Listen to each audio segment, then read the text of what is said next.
Ozbiljna kritička historiografija govori da su, znači, običan narod je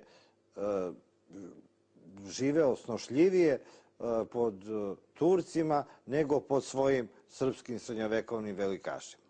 Čak su i bili i manji nameti. Je to istina? Tako je počelo, naravno, i tome govore i turski kroničari i naši izvori, to je i u Srbiji, u Bosni, to je bila sređena feudalna država koja je gledala da osvoji, da ide dalje.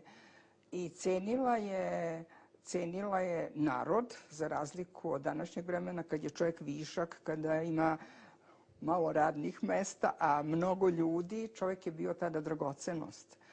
Ljude su otimali, grabili, knezovi su imali obavezu da naseljavaju sela. Turci su privlačili raju privilegijama, smanjenjem poreza i idući prema severu, odnosno severozapadu, oni su recimo davali poseban status, tako da je narod, Srbi su recimo posebno išli za njima. Čak su Srbi dočekali Tursku kao oslobođenje, običan narod, od svojih velikaša. Tako je, da, bilo je, kao što su i recimo i u Španiji dočekali Arape kao oslobođenje od Gota.